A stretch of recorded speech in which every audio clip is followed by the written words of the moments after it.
शीर्षों online classes के YouTube channel पर आप सभी का एक बार फिर से स्वागत है। हर रोज़ की तरह हम यहाँ पर क्लास 12 फिजिक्स के एक ऐसे ही बेहतरीन टॉपिक को लेकर के आप सभी के सामने उपस्थित हुए हैं। आपको यहाँ पर हेडिंग में डाल लेना है नाभिकीय रिएक्टर की संरचना, इसकी कार्यप्रणाली क्या है, इसके उपयोग क्या हैं। तो आइए हम सभी इसके विषय में आज एक बेहतरीन क्लास के साथ आप सभी के सामने हर एक चीज़ों को आपके समक्ष यहाँ पर प्रेजेंट करने वाले हैं। तो चलिए आज हम शुरुआत करते हैं। हम यहाँ पर समझेंगे कि नाभिकीय रिएक्टर यहाँ पर क्या है, इसके उपयोग क्या हैं, इसकी कार्यप्रणाली या फिर घटक कौन कौन से हैं। तो चलिए सारी चीज़ों को आप सभी के सामने यहाँ पर हर एक स्लाइड में एक बेहतरीन यहाँ पर कर सकते हैं टॉपिक वाइज आप सभी के सामने यहाँ पर हम रखने वाले हैं। What is atomic reactor. अब देखिए यहाँ पर आपको पहला नंबर पॉइंट नंबर पहला आपको डाल लेना है और यहाँ से आपको यहाँ पर लिखना स्टार्ट करना है एक बेहतरीन डेफिनेशन के रूप में। आपको यहाँ पर बताना है कि वह संयंत्र जिसमें नाभिकीय ऊर्जा को ऊष्मा में परिवर्तित कर हम विद्युत ऊर्जा प्राप्त करते हैं, तो इसी को क्या कहते हैं, हम बताते हैं इसी को नाभिकीय रिएक्टर या फिर हम परमाणु रिएक्टर भी बताते हैं। ठीक है ना। इसमें होने वाली विखंडन श्रृंखला अभिक्रिया ये नियंत्रित रहती है, ये भी आप यहाँ पर थोड़ा सा लिख लेंगे। ठीक है। चलिए अब यहाँ पर दूसरे डेफिनेशन के रूप में मैं आपको यहाँ पर फिर एक बार बता देता हूँ। ये तो हो गया यहाँ पर परिभाषा नंबर पहला, ठीक, जिसको आप यहाँ पर एक बिल्कुल जो है शॉर्ट डेफिनेशन के रूप में लिख सकते हैं। अब यहाँ पर आपको फिर लिख लेना है डेफिनेशन नंबर सेकंड करके। नाभिकीय रिएक्टर या फिर परमाणु भट्टी एक ऐसा संयंत्र है जिसकी सहायता से नाभिकीय अभिक्रिया नियंत्रित कर निर्मित ऊर्जा का उपयोग अपने हम रचनात्मक कार्यों के लिए करते हैं। यदि हम आजकल नाभिकीय रिएक्टर का उपयोग देखें तो ये उपयोग जो है विद्युत उत्पादन के लिए भी किया जा रहा है। एक नाभिकीय रिएक्टर परमाणु ऊर्जा का एक मुख्य भाग होता है, ये भी आपको यहाँ पर अच्छे से ध्यान में रख लेना है, बिल्कुल अच्छे से डबल स्टार साथ में इसको मेंशन कर लेंगे। चलिए अब इसके बाद हम यहाँ से आगे बढ़ते हैं। अब समझते हैं यहाँ पर कुछ और बातों को साथ में लेकर के लिखिए। ये सब आपको लिखना नहीं है, फिर भी मैं यहाँ पर जो है समझने के लिए आपके सामने यहाँ पर प्रेजेंट कर रहा हूँ। भारत सहित अनेक देशों में नाभिकीय रिएक्टर द्वारा विद्युत ऊर्जा का उत्पादन किया जा रहा है। इसके अलावा रिएक्टरों का उपयोग रेडियोधर्मी समस्थानिकों के उत्पादन में भी किया जाता है। रिएक्टरों की सहायता से यूरेनियम, इसको आप थोड़ा सा लिखेंगे यूरेनियम 235, ठीक है ना, यूरेनियम 235 को प्लूटोनियम 239 में परिवर्तित किया जाता है, जो विखंडनीय होने के नाते इसका उपयोग परमाणु बम में किया जाता है। ठीक, इसको आपको लिखना नहीं है, लेकिन फिर भी एक जानकारी के रूप में इसको आप अच्छे से दिमाग में रख सकते हैं। अब बात करते हैं यहाँ पर हम कि नाभिकीय रिएक्टर के प्रकार कौन कौन से हैं यहाँ पर। ठीक है ना। देखिएगा, नियंत्रित श्रृंखला अभिक्रिया को संचालित करने वाले परमाणु रिएक्टर कई प्रकार होते हैं। अब इनका जो है वर्गीकरण दोस्तों यहाँ पर इनकी या तो फिर उपयोगिता के आधार पर या फिर हम कहें रिएक्टर में इस्तेमाल होने वाले ईंधन या फिर न्यूट्रॉनों की गति या फिर रिएक्टर में उपयोग होने वाले मंदा के और शीतलकों के आधार पर किया जाता है। तो चलिए यहाँ से हम समझते हैं। पहले यहाँ पर हम ईंधन के आधार के बारे में यहाँ पर हम जान लेते हैं। तो ईंधन के आधार पर जो है नाभिकीय रिएक्टर को दो भागों में बांटा गया है। पहला प्राकृतिक यूरेनियम रिएक्टर। इन परमाणु रिएक्टर में ईंधन के तौर पर वही यूरेनियम इस्तेमाल होता है जिसमें यूरेनियम का प्राकृतिक अनुपात संरक्षित रहता है। मैंने आपको यहाँ पर क्या बताया है कि इसमें जो है यूरेनियम का प्राकृतिक अनुपात सुरक्षित रहता है। प्राकृतिक मतलब नेचुरल यूरेनियम रिएक्टर। कंफर्म है यहाँ तक। अब दूसरा यहाँ पर रहेगा पॉइंट नंबर सेकंड डालेंगे कृत्रिम यूरेनियम रिएक्टर। कृत्रिम यूरेनियम रिएक्टर में उपयोग होने वाले यूरेनियम ईंधन में यूरेनियम 235 के अनुपात को कृत्रिम बिंदु से संवर्धित कर दिया जाता है। तो ये हो गया यहाँ पर पॉइंट नंबर सेकंड। तो ये तो हो गया हमारा यहाँ पर कि ईंधन के आधार पर नाभिकीय रिएक्टर को कितने भागों में बांटा गया है। तो आप यहाँ पर बताएंगे दो भागों में, प्राकृतिक यूरेनियम रिएक्टर और सेकेंड में रहेगा कृत्रिम यूरेनियम रिएक्टर करके। अब उसके बाद हम समझते हैं कि उपयोगिता के आधार पर जो है नाभिकीय रिएक्टर को कितने भागों में बांटा गया है। तो आइए इसके विषय में आप समझते हैं। पहला पॉइंट नंबर यहाँ पर आप डालेंगे पहला करके, अनुसंधान रिएक्टर ऐसे परमाणु रिएक्टर होते हैं जिनमें नाभिकीय विखंडन प्रक्रिया में उत्सर्जित इलेक्ट्रॉनों का इस्तेमाल कर आइसोटोप, जिसको हम समस्थानिक बताते हैं ना, उत्पादित किए जाते हैं। यह रेडियो आइसोटोप परमाणु ऊर्जा से जुड़े विभिन्न शोध कार्यों में ये बहुत ही उपयोगी माने जाते हैं। तो ये तो हो गया यहाँ पर अनुसंधान रिएक्टर के बारे में जो आपको लिखना होता है। अब सेकंड में रहेगा न्यूक्लियर पावर रिएक्टर। अब ये क्या है, तो यह रिएक्टर विखंडन प्रक्रिया में उत्सर्जित होने वाली तापीय ऊर्जा का उपयोग करते हैं। प्रमुख रूप से इस तापीय ऊर्जा से यहाँ पर बिजली बनाई जाती है। भविष्य में यदि हम बात करें तो भविष्य में रॉकेट में ईंधन के तौर पर इसी नाभिकीय ऊर्जा का तो प्रयोग किया जाता है। किसमें, अनुसंधान कार्य में। ठीक, ये भी आप यहाँ पर ध्यान में रखेंगे। ठीक, तो ये तो हो गया हमारा यहाँ पर कि उपयोगिता के आधार पर कितने प्रकार होते हैं। तो आपको मैंने बता दिया नाभिकीय रिएक्टर। अनुसंधान रिएक्टर और दूसरा यहाँ पर रहेगा न्यूक्लियर पावर रिएक्टर करके। अब उसके बाद एग्जाम में हमको यहाँ से लिखना होता है नाभिकीय रिएक्टर के घटक कौन कौन से हैं। तो यहाँ पर आपको डाल लेना है पहला पॉइंट प्रशीतक, जैसी को हम शीतलक बताते हैं। अब ये है क्या, ये तो लिखना है आपको यहाँ पर कि प्रशीतक वह पदार्थ है जो ऊष्मा का संवहन तो करता है पर न्यूट्रॉनों को अवशोषित ये नहीं करता। ये ऊष्मा का संवहन करता है, न्यूट्रॉनों को अवशोषित नहीं करता।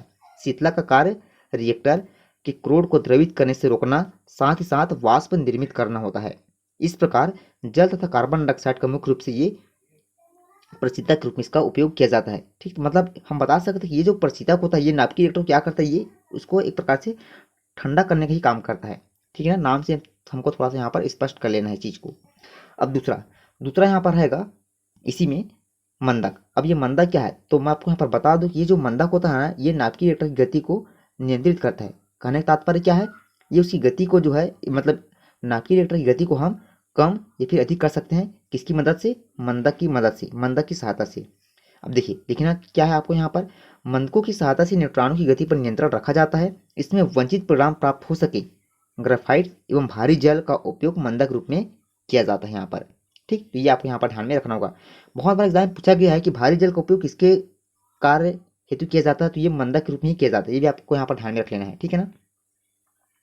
पॉइंट नंबर तीसरा, परिरक्षक। अब ये परिरक्षक क्या होता है, तो देखिए रिएक्टर का कोर स्टील अथवा कंक्रीट के आवरण से ढका रहता है जिससे उत्सर्जित विकिरण एवं ऊष्मा का कोई नकारात्मक प्रभाव उत्पन्न न हो। तो ये परिरक्षक जो है उसका एक बाहरी आवरण यहाँ पर तैयार करता है। ये आपको यहाँ पर ध्यान में रख लेना है। ठीक है। अब उसके बाद यहाँ पर रहेगा क्रोड। अब ये क्रोड क्या है, यहाँ पर पॉइंट नंबर 5 आप यहाँ पर डालेंगे। क्रोड में ही नाभिकीय ईंधन होता है। ठीक है ना, आपको यहाँ पर ध्यान रखना होगा कि ये जो क्रोड हमारा नाभिकीय ईंधन होता है किसमें होता है, ये तो ये क्रोड में होता है यहाँ पर। इसीलिए यह रिएक्टर का वह भाग है जहाँ विखंडन होता है। क्रोड रिएक्टर नलिका के फर्श के समीप होता है, पास में होता है। इसमें मुख्य रूप से नाभिकीय ईंधन ही रहता है जो नलिका की ऊपरी तथा निचली पट्टिकाओं के बीच में ये रहता है यहाँ पर। तो ये तो हो गया क्रोड के विषय में, जो आपको लिखना होता है कि क्रोड क्या है, क्रोड को हम कैसे डिफाइन करें ऐसा करके। ठीक है, तो ये इन सारी चीज़ों को आपको लिखना है। पहला पॉइंट नंबर में आपको डाल लेना है यहाँ पर प्रशीतक या फिर शीतलक बताते हैं, दूसरा हमारा मंदक रहता है, तीसरा हमारा परीक्षक रहता है, परिरक्षक करके, और 5वें नंबर पर हमारा क्रोड यहाँ पर रहता है। ठीक, चलिए यहाँ पर मैंने सीरियल को यहाँ पर ठीक से टाइप नहीं किया है, आप यहाँ पर डालेंगे पॉइंट नंबर 4 करके। ठीक है ना, 1 2 3 4 ऐसा करके। चलिए अब उसके बाद यहाँ पर हम समझते हैं नाभिकीय रिएक्टर की कार्य प्रणाली क्या है इसके विषय में। उससे पहले अभी तक आपने हमारे चैनल को लाइक या फिर सब्सक्राइब नहीं किया है तो एक बार हमारे चैनल को लाइक सब्सक्राइब जरूर कर लेंगे, जिससे कि इसी तरह क्लासेस का आगामी नोटिफिकेशन आप सभी को बिल्कुल समय पर मिलता रहे। तो चलिए आगे बढ़ते हैं। यहाँ से हम ये नाभिकीय रिएक्टर का फिगर है जो आप एग्जाम सेंटर में बनाते हैं, आप इसका एक बार स्क्रीनशॉट अच्छे से ले लेंगे। चलिए अब देखिए इसके हम कार्य प्रणाली के विषय में अब यहाँ पर समझते हैं। नाभिकीय रिएक्टर में यूरेनियम 235 को ईंधन के रूप में प्रयुक्त किया जाता है। जब एक मंद गति वाला न्यूट्रॉन जो है, मतलब यूरेनियम 235 की नाभिक से ये टकराता है तो ये 3 न्यूट्रॉन ये मुक्त होते हैं जो एक श्रृंखला बनाते हैं। मतलब जब एक न्यूट्रॉन जो टकराता है तब कितने न्यूट्रॉन मुक्त होते हैं, तो आप यहाँ बताएंगे 3 न्यूट्रॉन यहाँ पर मुक्त होते हैं। इन मुक्त इलेक्ट्रॉनों को नियंत्रण में रखने के लिए कैडमियम या फिर बोरान की छड़ का इसमें पूर्ण रूप से उपयोग किया जाता है और इसी नाम से इसको जो है ईंधन में घुसा दिया जाता है। ठीक है ना, तो समस्त न्यूट्रॉनों को अवशोषण कर लेती है और श्रृंखला विक्रिया पुनः जो है रुक जाती है। तो ये इसके कारण प्रणाली होते हैं यहाँ पर। और कुछ और बातें यहाँ पर, ईंधन के विखंडन में उत्पन्न ऊर्जा जल या तरल सोडियम द्वारा अवशोषित की जाती है, जिसका उपयोग ऊष्मा परिवर्तक में भाप बनाने में किया जाता है। यह भाप टरबाइन को, इसको थोड़ा सा आप लिख लेंगे यहाँ पर भाप करके। ठीक है ना, यह भाप टरबाइन को घुमाती है जिससे संबंध आर्मेचर भी शक्तिशाली चुंबक क्षेत्र में घूमता रहता है और विद्युत यहाँ पर उत्पन्न होती रहती है। जब भाप संघनित हो जाती है तो इसे फिर दूसरे चक्र में काम में लगाया जाता है और ये क्रम जो बिल्कुल कंटिन्यू चलता रहता है। ठीक, भाप के रूप में। चलिए अब इसके बाद हम समझते हैं यहाँ पर कि नाभिकीय रिएक्टर के उपयोग या फिर लाभ कौन कौन से हैं। तो यहाँ पर आपको डाल लेना हेडिंग में पॉइंट नंबर अगला करके। देखिए पॉइंट नंबर पहला, इससे प्राप्त नाभिकीय ऊर्जा से विद्युत ऊर्जा प्राप्त किया जाता है। साथ साथ पॉइंट नंबर सेकंड में आपको लिखना है यहाँ पर कि रिएक्टर में अनेक प्रकार के समस्थानिक उत्पन्न किए जा सकते हैं जिसका उपयोग चिकित्सा क्षेत्र में, विज्ञान क्षेत्र में, फिर कृषि आदि क्षेत्र में किया जाता है। ठीक, पॉइंट नंबर तीसरा क्या है, नाभिकीय रिएक्टर से प्लूटोनियम का उत्पादन किया जा सकता है, जिसका उपयोग हम परमाणु बम बनाने में भी कहते हैं। तो इसके इसके आपको उपयोग में पॉइंट नंबर 3 अच्छे से तैयारी करना है, पहला, दूसरा और तीसरा। अब देखिए क्वेश्चन आपका कैसा बनता है एग्जाम में, तो ऐसा आपसे क्वेश्चन पूछा जाता है कि नाभिकीय रिएक्टर किस सिद्धांत पर कार्य करते हैं, ये किस सिद्धांत पर आधारित है। तो आप यहाँ पर आंसर में क्या लिखेंगे सर, यहाँ पर आपको यहाँ पर हेडिंग में डाल लेना है। देखिए नाभिकीय रिएक्टर नाभिकीय संलयन के सिद्धांत पर आधारित है, ठीक है ना। नाभिकीय संलयन रिएक्टर जो होता है ये किस सिद्धांत पर कार्य करता है, तो आप यहाँ पर बताएंगे नाभिकीय संलयन के सिद्धांत पर ये कार्य करता है। अब नाभिकीय संलयन क्या है और नाभिकीय विखंडन क्या है, ये भी मैंने आपको कई बार इसके पिछले क्लासेस में अच्छे से समझा दिया था, ठीक है ना। जब मैंने आपको जो है नाभिक का चैप्टर अच्छे से पढ़ाया था उस समय, तो वो भी आपको जो है वीडियो की प्लेलिस्ट में जाकर सारी चीज़ों को अच्छे से ऑब्जर्व कर लेना एक बार, ठीक है ना। नाभिकीय रिएक्टर या परमाणु भट्टी एक ऐसा संयंत्र है जिसकी सहायता से नाभिकीय अभिक्रिया नियंत्रित कर निर्मित ऊर्जा का उपयोग हम अपने रचनात्मक कार्यों के लिए किया था, जैसे कि मैंने आपको अभी थोड़ी देर पहले बताया था। तो ऐसा आप जो है बिल्कुल एग्जाम सेंटर में इन सारी चीज़ों को अच्छे से लिखेंगे, ठीक है। तो उम्मीद है हमारी ओर से आप सभी को यह क्लास अच्छी लगी होगी। यदि चैनल अच्छी लगी है तो एक बार चैनल को लाइक, सब्सक्राइब एंड शेयर जरूर करेंगे शीर्षो ऑनलाइन क्लास की इस बेहतरीन यूट्यूब चैनल परिवार को। सो लव यू गाइस, तब तक के लिए जय हिंद, वंदे मातरम, वेलकम। मैंने आपको यहाँ पर सारी चीज़ों को बता दिया है कि आप कौन कौन सी चीज़ों को एग्जाम में लिखेंगे, अब आपको क्या लिखना भी नहीं है, क्या लिखना भी है, ठीक है ना। चलिए तब तक के लिए जय हिंद, वंदे मातरम, वेलकम।